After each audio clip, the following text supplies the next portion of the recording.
Hello friends, स्वागत है आप सभी का मेरे यूट्यूब चैनल पर।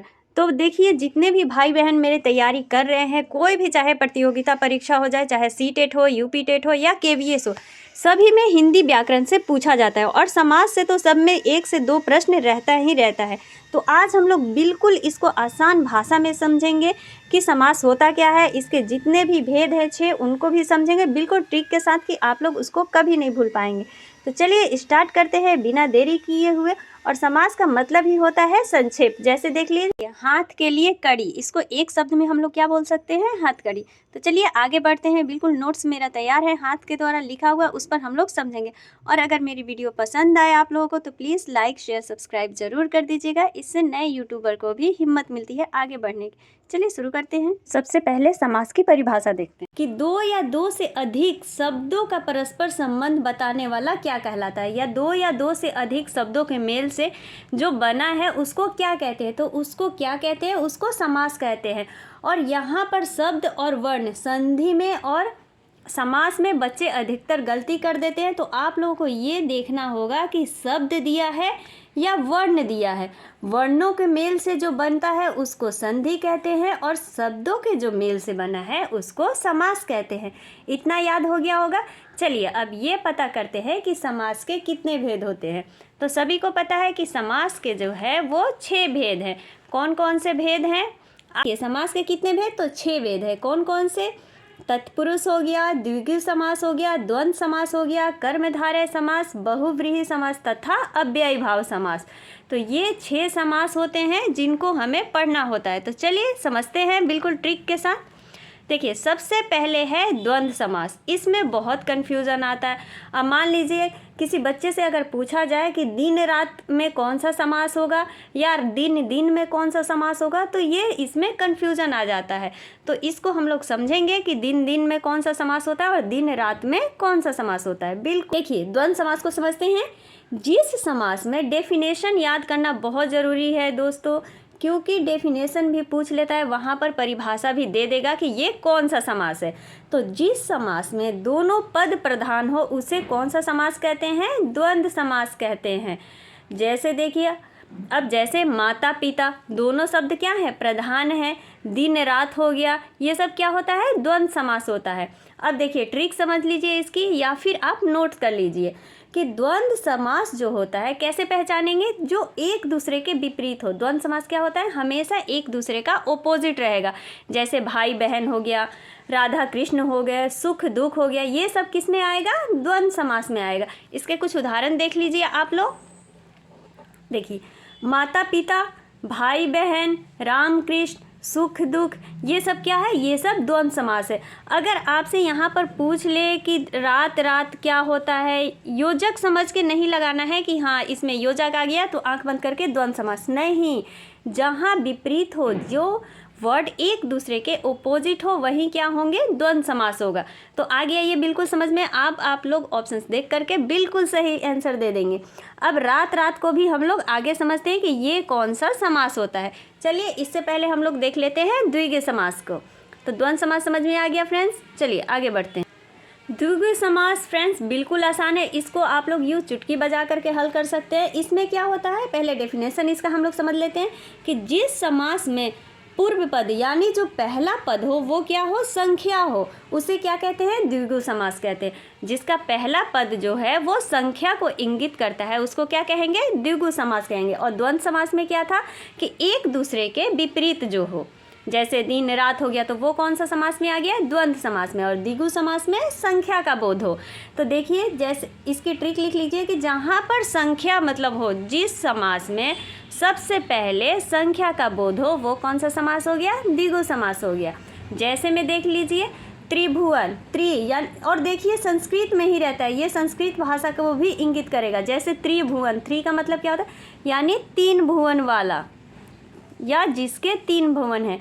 चतुर्भुज, 4 भुजा वाला। नवरत्न, पंचरत्न, इसमें सब क्या आ रहा है? पहला पद क्या है? पहला पद देखिए, पहला पद संख्या को बोध कर रहा है ना। चतुर्भुज यानी 4, नवरत्न में 9। या फिर सबसे समास को समझने का सबसे आसान तरीका है फ्रेंड्स, इसको 2 टुकड़ों में कर लीजिए। 9 प्लस क्या हो गया? रत्न, यानी इसमें संख्या आया ना 9। सप्तद्वीप, सप्त का मतलब क्या होता है, सप्त का मतलब क्या होता है, 7 होता है, और द्वीप यानी 7 द्वीप। तो इससे देखिए इसको समझना बिल्कुल आसान है कि सप्तद्वीप जिसमें संख्या आ जाए सबसे पहले वो कौन सा समास होगा, द्विगु समास होगा। चलिए आगे समझते हैं हम लोग। और अव्ययी भाव समास। अब देखिए जिस समास में पूर्व पद प्रधान हो वह क्या कहलाता है, अव्ययी भाव कहलाता है। जिस पद में पूर्व पद प्रधान हो उसको क्या कहते हैं, अव्ययी भाव समास कहलाता है। तो ये तो हो गया किताबी डेफिनेशन, अगर आ जाए तो वहाँ पर आप लोगों को क्या लगाना है, अव्ययी भाव समास। अब ट्रिक को हम लोग समझ लेते हैं। देखिए ट्रिक क्या है कि जिस शब्द के पहले उपसर्ग लगा हो, देखिए क्या लगा हो, उपसर्ग लगा हो, तो वो क्या कहलाता है, अव्ययी भाव कहलाता है। जिस शब्द के सामने उपसर्ग लगा हो पहले वो क्या कहलाएगा, अव्ययी भाव समास कहलाए। जैसे देखिए आजीवन, अब इसको हम लोग तोड़ लेते हैं, आ प्लस जीवन, तो इसमें उपसर्ग कौन सा हो गया फ्रेंड्स, आ हो गया। तो यानी सबसे पहले आया ना उपसर्ग, और जीवन क्या है, एक शब्द है, तो शब्द के पहले अगर उपसर्ग लगा हो तो उसको हम लोग अव्ययी भाव समास कहेंगे। जैसे प्रति प्लस दिन, देखिए प्रति इसमें उपसर्ग हो गया, प्रति प्लस दिन में क्या कौन सा समास होगा, अव्ययी भाव समास। यथा संभव, समास को समझने का अच्छा तरीका है कि आप लोग 2 टुकड़ों में उसको करें। यथा प्लस संभव, संभव क्या है, एक वर्ड शब्द हो गया, और जो यथा हो गया वो क्या हो गया, उपसर्ग हो गया। यथा समय, ये भी क्या है, अव्ययी भाव समास है। अब देखिए हम लोग जो रात उधर समझे थे कि दिन रात, तो दिन रात तो द्वंद्व समास होता है, लेकिन अगर एक ही शब्द को दोहरा करके पूछा जाए तो वो कौन सा शब्द कहलाएगा, वो समास कहलाएगा अव्ययी भाव समास। जैसे रात रात एक ही शब्द को दोहराया गया हो तो वह अव्ययी भाव समास कहलाता है। इसको आप लोग ज़रूर नोट कर लीजिए। जैसे दिन दिन दे दे, तो वो कौन सा समास कहलाएगा, अव्ययी भाव समास कहलाएगा। आई होप आप लोगों को समझ में आ गया होगा। तो हम लोगों ने 3 समास को समझ लिए हैं। अब चौथा समास है बहुब्रीहि समास। इसको भी देखिए कैसे समझना है।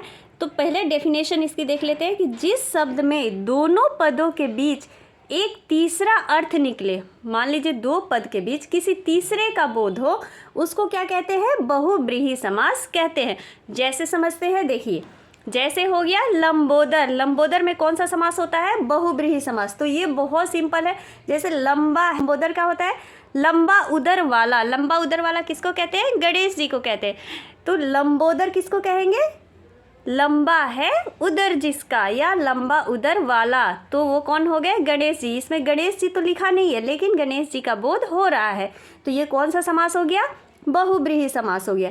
जैसे नीलकंठ, नीला है कंठ जिसका, तो नीलकंठ किसको कहते हैं, भोलेनाथ को, शंकर जी को कहते हैं। तो नीलकंठ कौन हो गए, भोलेनाथ हो गए। तो इसमें तीसरा आया ना जी, तीसरे कोई शामिल हुए, यानी बहुब्रीहि वह समास है जिसमें किसी तीसरे की होने का बोध हो, ये अर्थ निकले, वो कौन सा समास कहलाता है, बहुब्रीहि समास कहलाता है। जैसे दशानन, यानी 10 आनन, 10 सिर वाला, कौन होता है, रावण। दशानन, रावण को क्या हम लोग कहते हैं, दशानन कहते हैं। तो इससे समझ जाते हैं कि वो किसके बारे में बात हो रही है, रावण के बारे में बात हो रही है। तो दशानन में कौन सा समास हो गया, बहुब्रीहि समास हो गया। चलिए आई होप आप लोगों को ये समास समझ में आ गया। अगला है फ्रेंड्स कर्मधारय समास। तो कर्मधारय समास को भी समझना बिल्कुल आसान है। देखिए जिस पद में, यानी जो समास है उसके जो शब्द है उसकी विशेषता बताए वह क्या कहलाता है, कर्मधारय समास कहलाता है। जो समास किसी शब्द की विशेषता बताए वो कौन सा समास होता है, कर्मधारय समास होता है। अगर क्वेश्चन में आ जाए कि वो कौन सा समास है जो शब्द की विशेषता बताता है, तो वो कौन सा समास होगा, कर्मधारय समास होगा। अब इसको समझते हैं। देखिए उदाहरण के थ्रू हम लोग समझ लेते हैं। जैसे काली मिर्च, अब मिर्च क्या है, काली प्लस मिर्च, तो मिर्च की विशेषता क्या है कि वो काली है, तो इसमें विशेषण क्या हुआ, काली हुआ। तो ये जो शब्द है इसकी विशेषता बता रहा है ना, किसी शब्द की विशेषता बताए। काली मिर्च, इसमें कौन सा समास होगा, कर्मधारय समास होगा। जैसे चंद्रमुखी, यानी चंदा के समान मुख वाला, तो चंद्र कौन सा विशेषता क्या बता रहा है कि उसका मुख जो है वो चांद के समान है, तो इसमें क्या हुआ, विशेषता बता रहा है चंद्र। तो ये कौन सा समास हो गया, कर्मधारय समास हो गया। जैसे नील कमल, नीला कमल, यानी इसकी विशेषता क्या है कि वो कमल जो है वो कैसा है, नीला है। तो इसकी विशेषता बताया ना जी, किसी शब्द की विशेषता। देखिए अगर हम लोग ध्यान से डेफिनेशन को भी समझ लेते हैं तो हम लोग समझ जाएंगे कि ये कौन सा समास है। तो काली मिर्च, नील कमल हो गया, इसमें विशेषता क्या है कि वो नीला है। चंद्रमुखी, क्या विशेषता है कि उसका जो फेस है वो चंद्र के समान है। तो ये सारे जो शब्द हैं ये कौन से समास में आएंगे? कर्मधारय समास में। तो देखिए एक बार फिर से हम लोग समझ लेते हैं कि जो द्वंद्व समास होता है वो एक दूसरे के विपरीत होता है। जैसे माता पिता, दिन रात, राधा कृष्ण, ये सब किस में आएगा? द्वंद्व समास में आएगा। द्विगु समास में क्या आएगा कि जिस समास में पहला पद जो है संख्या वाला हो, यानी जिसमें संख्या आ जाए। जैसे नवरत्न, नवरत्न है। त्रिमुखी यानी 3 मुखों वाले। अंतिम समास है तत्पुरुष समास। चलिए उसको देखते हैं, तत्पुरुष समास को। देखिए अब क्या था? तत्पुरुष समास। इसको भी समझ लेते हैं बिल्कुल आसान भाषा में। तो तत्पुरुष वह होता है जिसमें जो दूसरा पद है वो प्रधान होता है। अव्ययी भाव में क्या होता था? उसमें पहला पद प्रधान हो। अगर क्वेश्चन पूछ ले कि वह कौन सा समास है जिसमें पूर्व पद प्रधान होता है, तो वो कौन सा होगा? अव्ययी भाव होगा। और ये पूछ ले कि वो कौन सा समास है जिसमें दूसरा पद प्रधान होता है और पहला पद जो है वो गौण रहता है, यानी शांत रहता है, तो वो कौन सा समास होता है?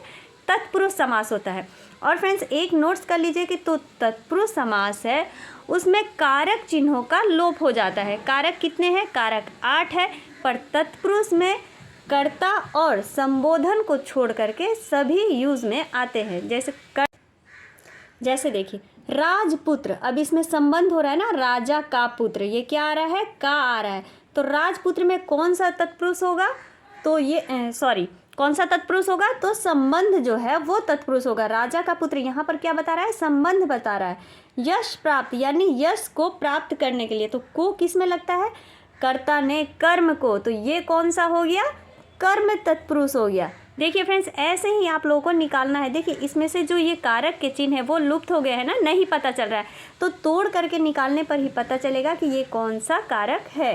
प्रेम सागर, प्रेम सागर में कौन सा समास है? तो इसमें भी संबंध समास है। जो संबंध तत्पुरुष होता है वह समास है। जैसे प्रेम का सागर, इसमें काल लुप्त है ना, प्रेम का सागर, तो काल लुप्त है।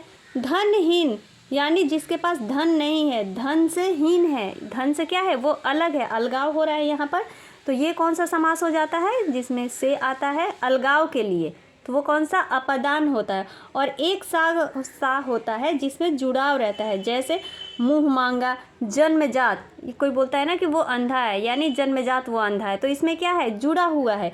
लेकिन ये धनहीन, इसमें क्या हो रहा है? अलग है, उसके पास धन नहीं है, तो ये अपदान तत्पुरुष होगा। और ये कौन सा तत्पुरुष होगा? करण तत्पुरुष होगा।